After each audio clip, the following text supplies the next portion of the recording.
Okay, so we have completed the chapter sources of energy. Now we will discuss some questions from the sheet. Study material से हम कुछ questions discuss कर लेते हैं. देखिए, वैसे तो this chapter is totally theoretical. Mostly हमने theory ही पढ़ी है, हमने numerical जैसा कुछ कम ही किया है. So most of the questions are theoretical, जहाँ पे आपको चीजें याद रखनी पड़ेगी. बट हाँ, how to write the answer, this is the main concern कि अब आंसर अगर क्वेश्चन अगर हमारे सामने आता है, so how we need to write the answer. Now for long answers and for direct answers it is not difficult to write the answers, because for example अगर मैं आपसे बोलूं कि write a short note on solar energy या write a short note on geothermal energy, you can write this. आप उसे लिख सकते हैं, बड़ी आसानी से लिख सकते हैं. ओके, हमने उसको पूरी तरह से डिस्कस कर लिया है. Now we will discuss those questions only which have some typicality in them. जैसे कि question number 3, then question number 4, then question number 9, question number 11, 12.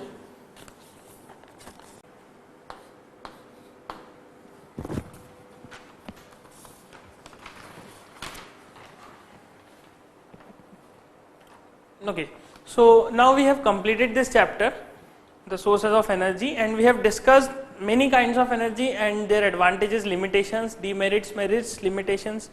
All these discussion we have done. और इसे हमने काफी डिटेल में डिस्कस कर लिया है.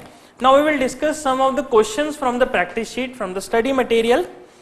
Now, questions डिस्कस करने का यह पर्पस नहीं है कि मैं उन चीजों को जो हमने पढ़ लिया है उन्हें मैं वापस से रिपीट करूंगा. The question discussion is only because हमें ये पता चल जाए कि आंसर किस तरह से लिखना है. Why this is so? Because सारे क्वेश्चन, सारे कॉन्सेप्ट्स इस किताब में, इस सोर्सेज ऑफ एनर्जी वाले टॉपिक में थ्योरेटिकल है. इसमें हमने किसी भी प्रकार के न्यूमेरिकल सॉल्व नहीं किए, किसी भी प्रकार का कोई फॉर्मूला डिराइव नहीं किया, कोई फॉर्मूला यूज नहीं किया. सो इसीलिए जब पूरी तरह से अगर ये चैप्टर थ्योरेटिकल है, so it is hardly difficult for you to write the answers. आपको क्या करना है, आपको सिर्फ डेटा को याद रखना है, आपको चीजें याद रखनी है. अब for example geothermal energy is region specific, वह जगह के ऊपर डिपेंड करेगी कि वहां पे जियोथर्मल एनर्जी मिलेगी या नहीं. So this there is no concept behind this. Concept जो था वो बेसिक यही कि एक्सट्रैक्ट करने के लिए आपको बहुत अंदर उतरना पड़ेगा. सो ये चीजें आपको याद रखनी पड़ेगी. You need to remember this is the basic thing. हम सिर्फ क्वेश्चंस वैसे वाले डिस्कस करेंगे जिनमें लिखने में कुछ टिपिकलिटी आती है या कॉन्सेप्ट कुछ टिपिकलिटी से पूछा जाता है. ओके, भले ही क्वेश्चन सेम है, वही चीज पूछ रहा है जो किताब में लिखी है, बट फिर भी क्वेश्चन घुमा दिया, क्वेश्चन की लैंग्वेज बदल दी जहां पे हमें प्रॉब्लम आई. फॉर एग्जाम्पल अगर मैं आपसे कहूं right a short note on geothermal energy, so this is not difficult for you to write a short note on geothermal energy, क्योंकि आपको उसके बारे में सारी डिटेल्स पता है. या write a short note on geothermal और ocean energy, और if I ask you the demerits of hydro energy, यह सभी चीजें आप याद कर सकते हैं और डायरेक्टली इसे लिख सकते हैं. तो हम सिर्फ वैसे क्वेश्चन डिस्कस करेंगे जिसमें कुछ कॉन्सेप्ट आ रहा हो, कुछ छोटी सी ऐसी चीज आ रही हो जो हमें परेशान कर सकती है. So we will discuss the question number 3, 4, 9, 11, 12 and 15 only. Okay, so let us discuss the question number 3. Question number 3 says, what concept solar cooker works on?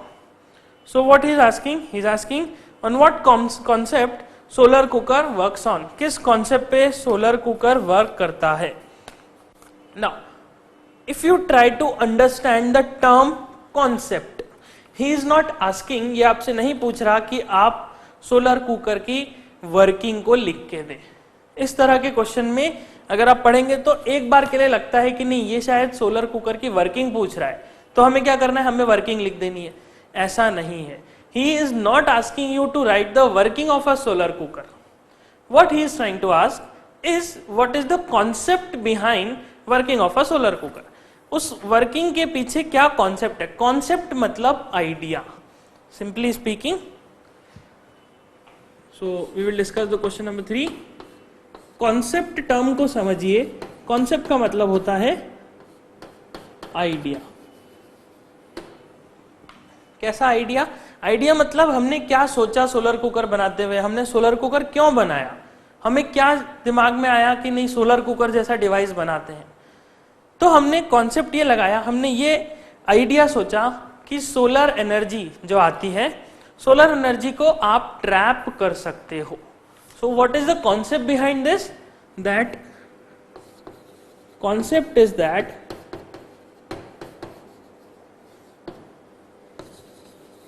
solar energy can be trapped. Solar energy को आप trap कर सकते हो और इस trapping के बाद उसकी हीट एनर्जी को आप यूज कर सकते हो। ऐसा नहीं है कि सनलाइट अगर किसी ऑब्जेक्ट पे स्ट्राइक करती है तो उसको क्रॉस करके निकल जाती है। सारे ऑब्जेक्ट्स ट्रांसपेरेंट नहीं होते। ओके, सो फॉर एग्जांपल एक ओपेक ऑब्जेक्ट है जैसे कि ये sheet of paper, this paper can reflect, can absorb the solar energy. So solar cooker के पीछे कॉन्सेप्ट क्या है? कॉन्सेप्ट यही है कि सोलर एनर्जी को हम ट्रैप कर सकते हैं। कैसे ट्रैप कर सकते हैं? यूजिंग ब्लैक कलर,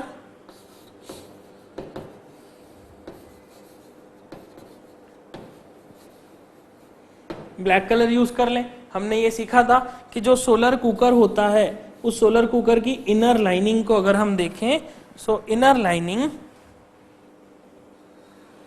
इस तरह से जो अंदर की लाइनिंग होती है, this lining is painted black. इसे हम ब्लैक कलर से पेंट कर देते हैं।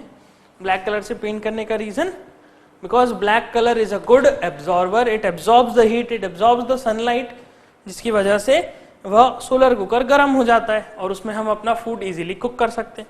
So this is the concept behind the solar cooker. Okay, so you need to write this कि कॉन्सेप्ट ये है, you need to write this, you don't need to write the complete working of a solar cooker की ऐसा आप एक cooker लेते हैं, उसमें बाहर थर्माकोल लगाते हैं, अंदर ब्लैक पेंट करते हैं, ऊपर से शीट लगाते हैं, एक प्लेन मिरर उस पर लगाते हैं। इस तरह से आंसर नहीं लिखना है। Okay, so this is the question number 3।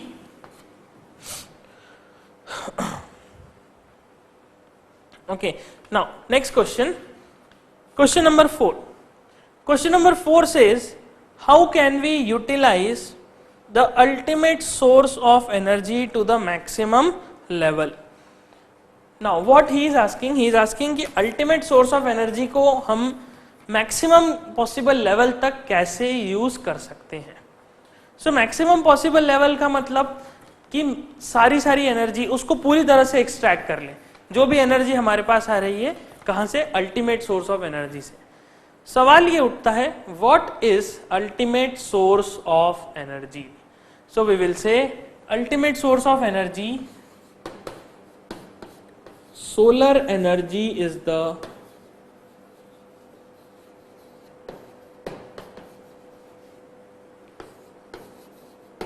ultimate source of energy। Solar energy ही हर सोर्स की अल्टीमेट सोर्स ऑफ एनर्जी है। व्हाई? बिकॉज विंड एनर्जी हो, ओशन एनर्जी हो, टाइडल एनर्जी हो, हाइडल एनर्जी हो, सभी प्रकार की एनर्जी अल्टीमेटली सोलर एनर्जी से ही निकल के आती है। फॉसिल फ्यूल्स हो, फॉसिल फ्यूल में भी क्या है? सोलर एनर्जी है। सोलर एनर्जी कैसे है? बिकॉज जिन प्लांट्स, जिन एनिमल्स की डेड बॉडी से वह फॉसिल फ्यूल बने हैं वह एग्जिस्ट करते थे जब सन एग्जिस्ट करता था। अगर उस समय मिलियंस ऑफ ईयर्स पहले सन एग्जिस्ट नहीं करता तो मे बी पॉसिबल कि वह प्लांट्स, वह एनिमल्स उस समय एग्जिस्ट नहीं कर पाते और आज हमें कोल नहीं मिलता, आज हमें ऑयल, नेचुरल गैस कुछ भी नहीं मिलता। So solar energy is the ultimate source of energy. इसके अलावा कोई भी एनर्जी का form ultimate source of energy नहीं कहलाएगा। Now what he is asking कि आप इसको मैक्सिमम लेवल तक कैसे यूज कर सकते हैं। मैक्सिमम लेवल तक मतलब इसके हर फॉर्म को यूज करें। तो देखिए सोलर एनर्जी में दो चीजें होती हैं। Solar energy consist of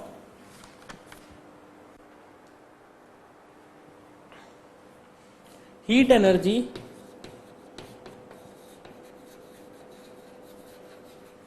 and solar energy consists of light energy. यह दो तरह की एनर्जी इस सोलर एनर्जी में होती हैं, हीट एनर्जी और लाइट एनर्जी। नाउ फिर हमने ये पढ़ा था कि हीट एनर्जी को किस तरह से यूज करना चाहिए और लाइट एनर्जी को किस तरह से यूज करना चाहिए।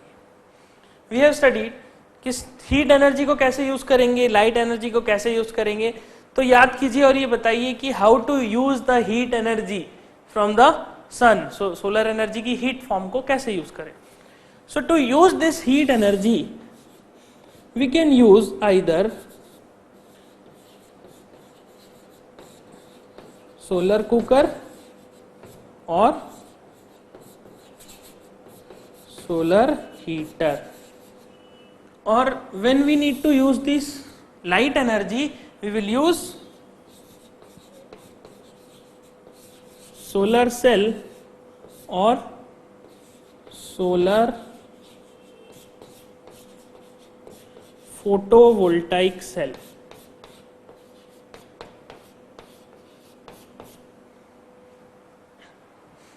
इन दो तरह से हम सोलर एनर्जी को यूज कर सकते हैं। So this is the maximum use of solar energy. Now अब मैक्सिमम यूज का ऐसा नहीं कि जिस कंट्री में सोलर एनर्जी सबसे ज्यादा है, जहां पे सन सबसे ज्यादा समय तक यूज होता है, सारी कंट्रीज वहीं पे जाके अपना प्लांट लगा ले और अपने उस प्लांट से, सोलर प्लांट से एनर्जी एक्सट्रैक्ट करके अपनी कंट्री में लेके आए। This is not the meaning of maximum level. Maximum level का ये मतलब है कि आप उसके हर फॉर्म को यूज करें। उसमें अगर हीट एनर्जी है तो उसको भी यूज करें, अगर उसमें लाइट एनर्जी है उसको भी यूज करें, उसमें साउंड एनर्जी है और कोई एनर्जी है तो उसे भी आप यूज करें। सो हमने दोनों एनर्जीज को यूज करा। और क्या हो सकता है, अब अल्टीमेट सोर्स ऑफ एनर्जी से बनने वाले सोर्सेस कौन से हैं, फॉसिल फ्यूल्स हैं, विंड एनर्जी है, ओशन एनर्जी है, हाइड्रो एनर्जी है। इन चारों एनर्जी को यूज करना is also the using the ultimate source of energy. It means the same thing. Okay, so this is what about the question number 4. Then we will discuss the question number 9. Question number 9 says what is greenhouse effect. So from class 6th class से आप greenhouse effect term को सुनते हुए आ रहे हैं। So let us discuss what is greenhouse effect. तो हम ये समझते हैं कि ग्रीन हाउस इफेक्ट का क्या मतलब है। देखिए, ग्रीन हाउस इफेक्ट का मतलब एक ऐसा इफेक्ट, एक ऐसा फिनोमेना जो एनर्जी को ट्रैप करता है, जो हीट एनर्जी को ट्रैप करता है। Now how it is done in the cold countries. ठंडी कंट्रीज में क्या किया जाता है, अब देखिए जहां पे ज्यादा ठंड पड़ती है वहां पे प्लांट्स का एग्जिस्टेंस बहुत मुश्किल होता है। बिकॉज हम तो क्या कर सकते हैं, हम अपने आप को कवर कर सकते हैं स्वेटर से, जैकेट से, हम घर में हीटर चला के बैठ सकते हैं, बट प्लांट्स के साथ ऐसा तो नहीं हो सकता। सो हमें प्लांट्स को बचाने के लिए, अगर हमें प्लांट्स को जो फूड है, जो एग्रीकल्चर है, उसे बचाने के लिए कुछ करना है, तो साइंटिस्ट ने सोचा how to save these plants in the cold countries. ठंडी कंट्रीज में इन प्लांट्स को, जहां पे टेम्परेचर 0 से भी नीचे रहता है, वहां पे हम इन प्लांट्स को कैसे बचाएं, कैसे यूज करें। So what they have discovered, उनने ये पता लगाया कि अगर मैं एक इस तरह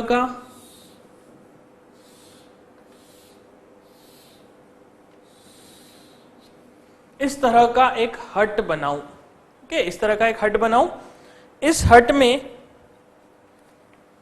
इधर से मैं इसे वॉल से बना दूं, इधर मैं कंक्रीट वॉल बना दूं,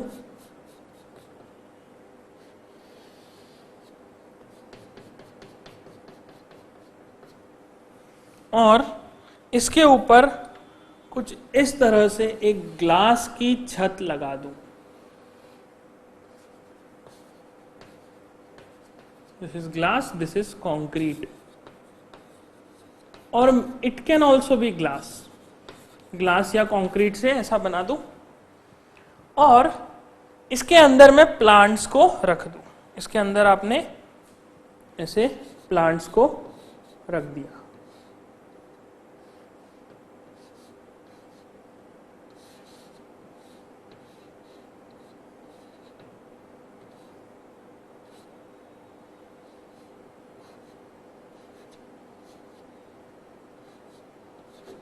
Something like this, ऐसा कुछ आपने इसके अंदर प्लांट्स को रख दिया। Now these plants are basically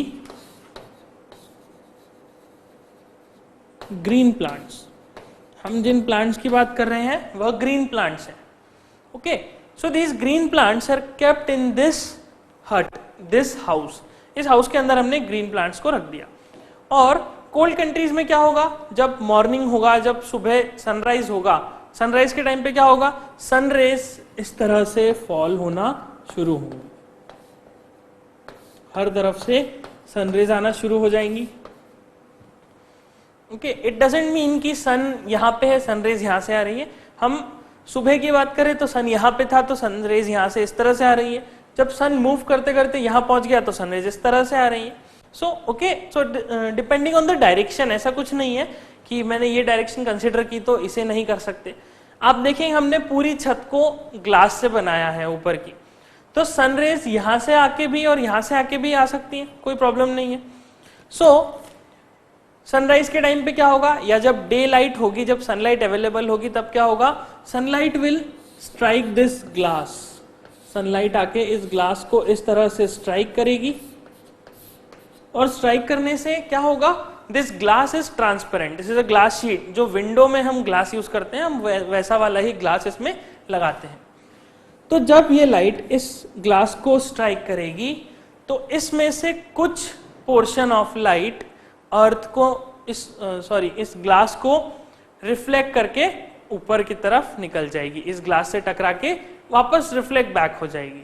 कुछ लाइट इस ग्लास में एब्जॉर्ब हो जाएगी और कुछ लाइट इस ग्लास को क्रॉस करके अंदर की तरफ निकल जाएगी, कुछ इस तरह से। ध्यान से सुनिएगा, मैं रिपीट करता हूं। हमने कहा कि जब सनलाइट इस ग्लास शीट को स्ट्राइक करेगी तो कुछ सनलाइट रिफ्लेक्ट बैक हो जाएगी, कुछ सनलाइट एब्जॉर्ब हो जाएगी और कुछ सनलाइट अंदर की तरफ मूव कर जाएगी, दैट इज ट्रांसमिट हो जाएगी, या कहें रिफ्रैक्ट होते हुए निकल जाएगी। ओके, सो अंदर की तरफ मूव कर गई सनलाइट, यहां से भी मूव कर गई। नाउ अब अंदर जो सनलाइट आई है उसकी इंटेंसिटी, उसकी एनर्जी काफी डिक्रीज हो चुकी है, उसकी एनर्जी काफी कम हो चुकी है। तब क्या होगा, तब सनलाइट आएगी अंदर की तरफ और फाइनली किसी और वॉल से जाके टकराएगी, कुछ इस तरह से वॉल से टकराएगी, कुछ इस तरह से प्लांट से टकराएगी।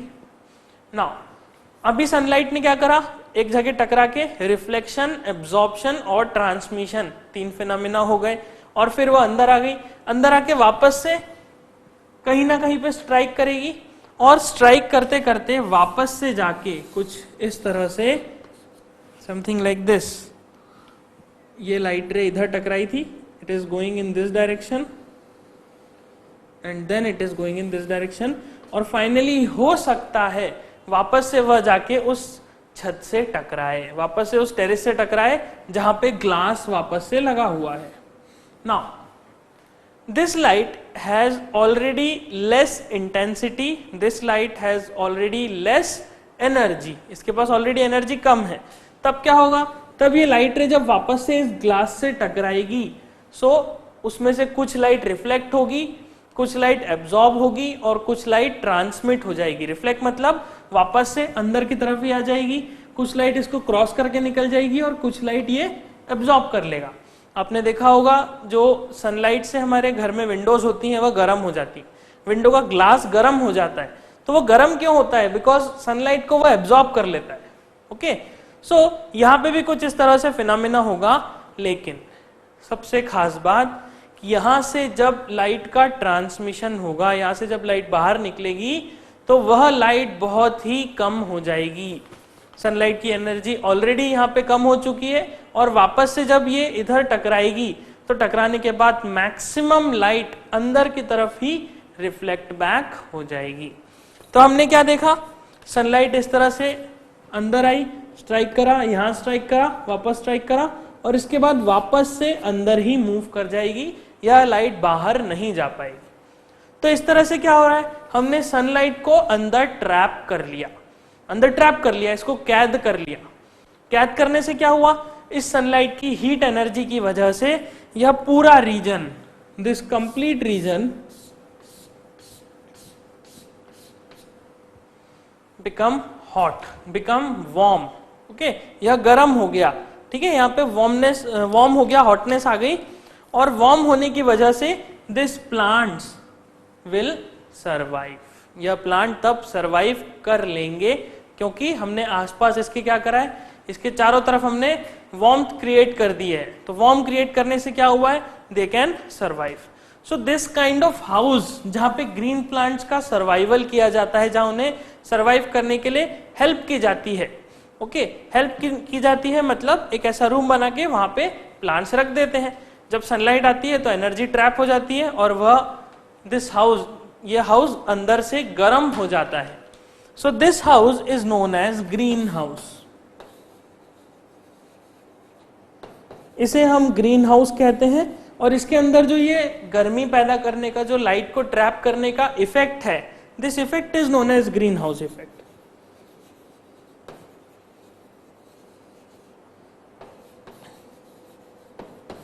इस इफेक्ट को ही हम ग्रीन हाउस इफेक्ट कहते हैं। So what is a green house effect? Green house effect is, it means trapping heat, heat को ट्रैप करना मतलब ग्रीन हाउस इफेक्ट क्रिएट करना। Now this is the basic concept of green house effect. अब यह concept जो global warming वाली term है, this term global warming,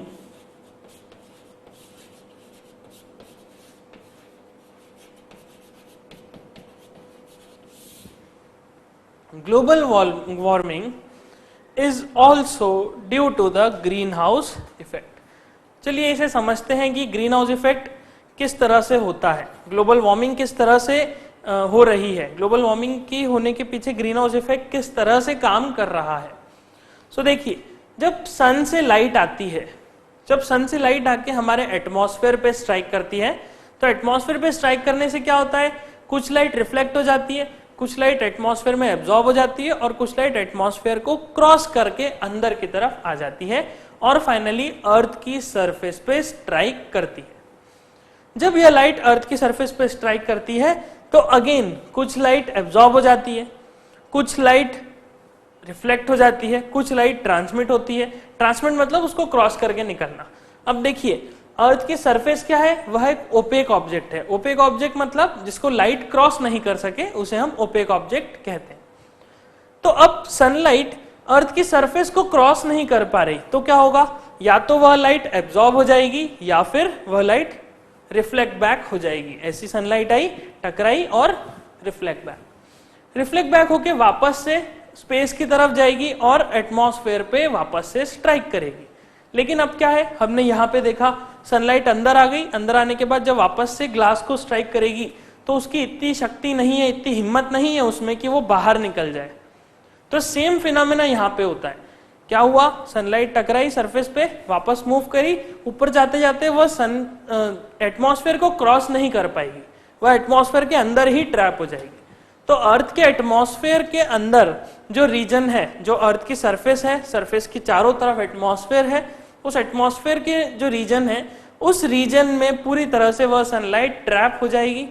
और ट्रैप कौन करेगा, हम कहेंगे ट्रैप करेंगे ग्रीन हाउस गैसेस।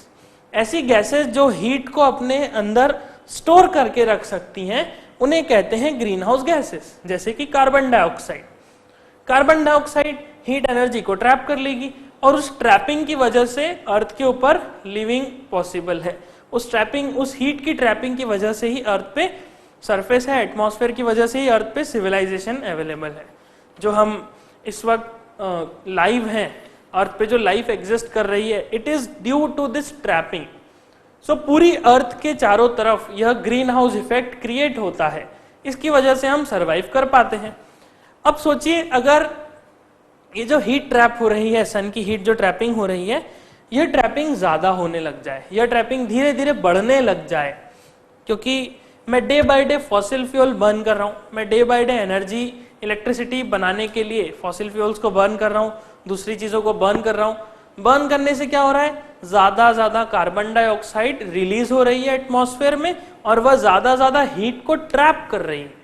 तो जब वो ज्यादा हीट ट्रैप करेगी, तो ज्यादा हीट ट्रैप करने की वजह से जो हीटनेस है, जो हॉटनेस है, जो वार्मनेस है, वह और ज्यादा बढ़ने लगेगी और धीरे धीरे अर्थ के एटमॉस्फेयर के अंदर, मतलब अर्थ की सरफेस और एटमॉस्फेयर के बीच में टेम्परेचर बहुत ज्यादा राइज होने लगेगा।